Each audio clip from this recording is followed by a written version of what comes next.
Hi everyone, it's Miriam from Betty's Baby. I'm going to do a bit of a video blog today about dairy.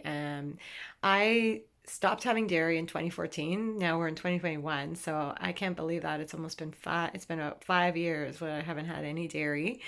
Um, so what made me stop having dairy? Was it just because I was trying to conceive? Actually, it wasn't. I'll be honest with you. Dairy is actually one of my favorite things. I love cheese. I don't really love milk, but I love cheese. I love yogurts. I love, creamy foods, things like that, creamy pastas and all that good stuff. And to be honest, when I was going through my fertility journey, I read a lot about dairy. Actually, when I was first trying to conceive, and I started to kind of worry that that there were some issues in getting pregnant. I actually read that I should be moving towards like full fat dairy. So there was actually a period there, I think about 6 months, where I actually moved to full fat dairy. Nothing wrong with that. However, I noticed when I was on full fat dairy, actually, my stomach felt it was kind of bothering me quite a lot. And for years before I was trying to have a baby, I had lots of problems with digestion. I would constantly feel bloated. So even right before I got married, I went on like a bit of a diet. And one of the things that I did was I went off wheat. I read this book called The Wheat Belly Diet, went off wheat, felt a little bit better, but still didn't feel great and still felt bloated. And it's kind of just that was how I usually felt. I didn't actually know that there was a different way to feel because for years I had always felt that way. And I also suffered quite a bit from congestion, sinus congestion throughout the year, but definitely in the wintertime. And I've lived in a kind of rainy type of damped climate for quite a number of years since about 2006. I used to live in the UK and now I live in British Columbia. And so, unfortunately, like the damp climate does not do very well for sinuses. So for years, I would have to be on nasal spray and, really suffered in the wintertime with that. So basically, around November 2014, I went to see a naturopath. She's also an acupuncturist. I still see her now. And she went through a whole, thorough review around like my diet, and one of the things that came out was that I had the sinus congestion and that I also had bloating. And she had asked me if I had ever gone off of dairy, and actually that's the one thing I had never actually tried going off of. I had gone off wheat, I had gone off sugar, I had gone off different things, and yeah, they kind of helped because obviously when you remove certain things, especially if you eat a lot of them, it's gonna, you're gonna see some benefits and some changes. But I had never given up dairy. And at the time, actually, when I came home from when I was about to go to my appointment, I said to my husband, I really hope she doesn't tell me to stop eating dairy. I don't know what it was. I think I had this huge feeling in my gut that that was probably what was going to be one of the suggestions. So that was her suggestion. She had many others, but that was kind of the first thing that she had suggested. Just so you understand too, none of my numbers, when I look at the blood work, when I look at all those types of things, I've never actually had a problem that's been identified through blood work or a massive problem. There's been borderline things. Oh, maybe you should try taking some iron. Maybe you should do this. But I've never had a serious problem where they've been like, oh, well, this could be why you're not getting pregnant. There was never a really massive hormone imbalance or anything like that. So there was no really way of knowing. About 6 months before I went to her, I also had gone in for my sinus congestion because it was actually very, very bad. And they had put me on a nasal spray that I essentially had to use every single day, even in the summer. So every night I would go to bed, use my nasal spray, and that's the only way I could really breathe, right? Which blew my mind.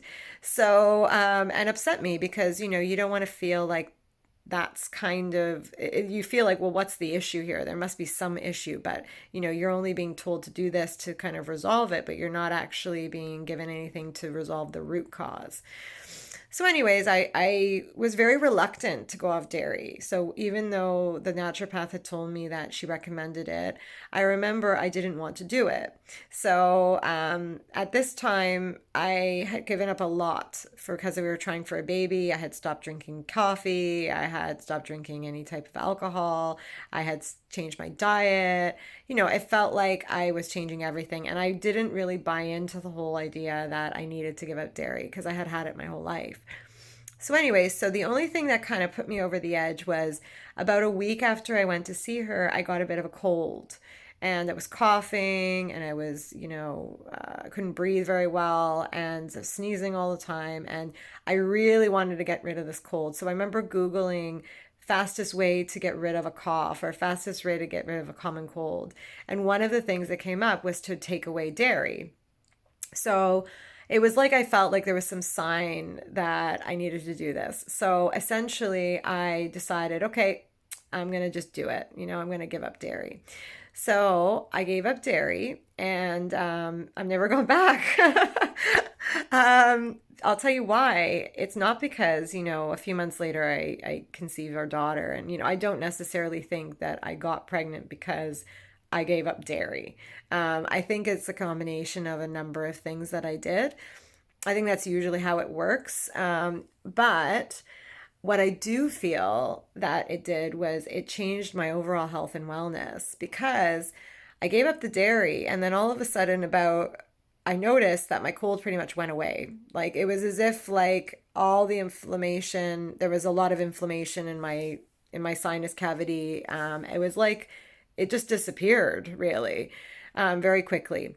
What was amazing too was about a week after my cold went, I was still taking the nasal spray, and I said to myself, "Oh, I wonder, I feel like I can breathe a lot better on my own. I wonder if maybe I should try just not taking it tonight, the nasal spray." And I didn't. And I've never taken it since. So I really felt that giving up that dairy made a huge impact because I just felt like there's something in there must have had some impact on me that no one really ever sensed. I never really complained about it much because I just got used to living my life feeling bloated and congested, really. However, I think, that's why sometimes I'm grateful for this fertility journey because I feel like it actually made me learn a lot about my overall health and wellness and made me question things a little bit more too throughout the process. And so, yeah, so essentially, since then I haven't had any dairy, any cheese. I'm not strict in the sense that I don't like, I go to restaurants still and I'm sure something sneaks into my food sometimes, but I guess that for me is okay. And that little amount doesn't tend to set me over the edge. However, the eating it regularly, having, regular milk in my tea or having any type of cheese or yogurts and things like that, it does really seem to aggravate me. And in terms of fertility, inflammation is an issue, and it is recognized that a lot of times when people have issues in terms of implantation and in sometimes even in having pregnancy sticks, so even early miscarriage, that type of thing, that they are related to inflammation. And I know at least that now, and for the last number of years, that my body has been very, very light. And I felt that, I felt very like healthy and not bloated at all. So I know that my body is probably in the best state that it's been in terms of that, in terms of inflammation for many, many years.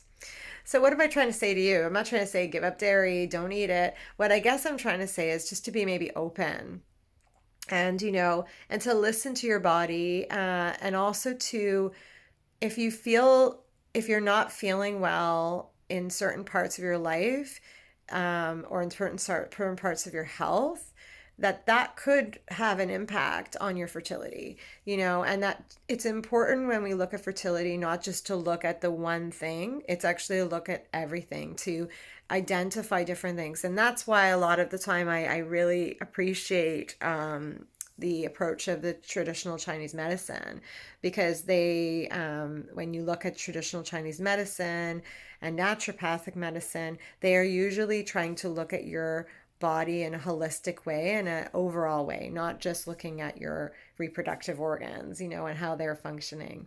Because for me, on paper, my reproductive organs look fine. They look great. All my numbers are good. They're better than average for my age, and they always have been. However, I've always had some challenges. It's never been easy for me to get pregnant. So I need, people who are in that position, especially people who fall into this unexplained infertility category.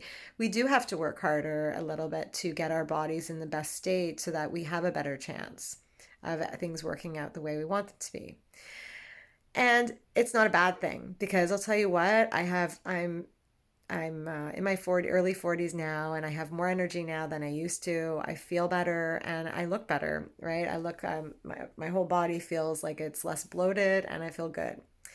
So, if you ever have any questions about my journey and how I found substitutes and dairy, and um, I totally am open to that. So please message me on Facebook or on Instagram, and I'm happy to help you out. Have a good one. Bye.